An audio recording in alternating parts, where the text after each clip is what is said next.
I have alexithymia, a condition where one cannot feel emotion, and today for the first time, I felt fear. I am a 24-year-old, 6 feet 2 inches, 280-pound man. I have been skin bald since I was 16.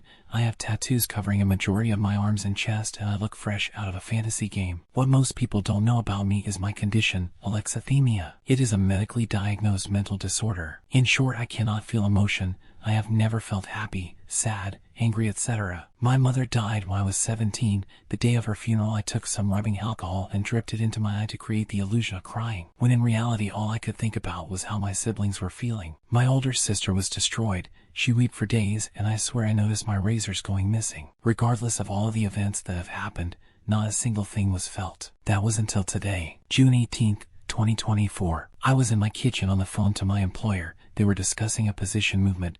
I was a security officer, the only profession someone of my stature could fit. In reality, I always wanted to be a nurse. Anyways, as we were discussing work-related things, I heard an odd noise generate out of the back patio. I told my employer to stay on the call for a moment while I go check. As I walked out the kitchen into my back door, the most unexplainable feeling washed over me. The feeling that I was being hunted. Obviously, I brushed it off. I was safe at home with my 2 dogs. Then it came to me. They weren't at the door. My 2 dogs, Bernie and Sandy, are the most protective pair of purebred German shepherds you will ever meet. The sound of birds chirping have them on guard, for fuck's sake. As that detail sunk in, I sensed something out of my vision. It was my laundry door opening. I watched as a familiar pair of black white eyes emerged out of the shadows. It was Bernie. I walked over as I began to pet him. I forced myself to smile to feel normal. My lips quivered as I forced a grin. However, I began to wonder where Sandy was. He never goes anywhere without Bernie. They are simply put inseparable. I walked back to the door as I looked out the peephole. The dark yard glistened as the night dew refracted against my porch light. Sandy was nowhere in sight. I sighed as I walked to my front door. I flicked on my front porch light, expecting to see Sandy. He must have snuck out the doggy door, right? I looked out the porch and I did see Sandy, except he was up in one of the many tall trees situated outside. He sat there standing like some glitch. That's the best way to put it.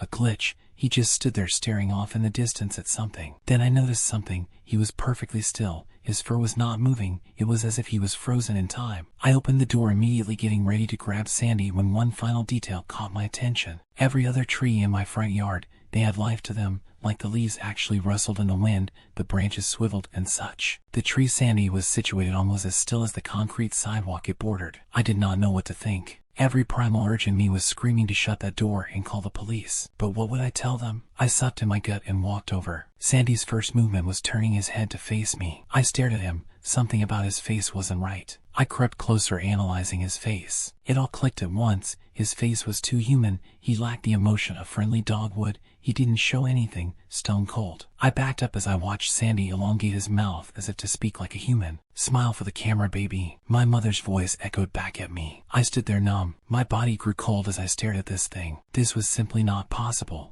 I was just hearing things. The wind was whistling weird, of course it had to be. There's just no way that could be. I said, "Smile for the camera, you fucking idiot." It all hit me at once. I was emotionless, but another man's mother dying would bring even the medically incapable out, right? I hated my mother. She deserved death long before it took her. I felt fear then, not for the horror that stood before me, not for the impossible that had just presented itself, but for the fact that something else knew my secret. I was capable of showing emotion if I tried. I never did though. And it was my mother's fault. She dared bring me down for something I can't change. She made me never want to change. The things she said and did to me made me reach the idea that never feeling emotion would be my savior. After all, the things I went through, no man with emotion could hold himself to. So as the realization set in, I stared at Sandy, and for the first time in my life I smiled. "What are you?" I asked softly. "Fear," the thing remarked, its voice still identical to my mother's. "Why are you here?" I remarked. "To show you that, regardless for what you cannot feel, I am real, no matter what." I was confused now, an emotion never felt. "What do you mean?" The thing now jumped down from the tree as he approached me. I backed up now. "See, your brain does not fear me,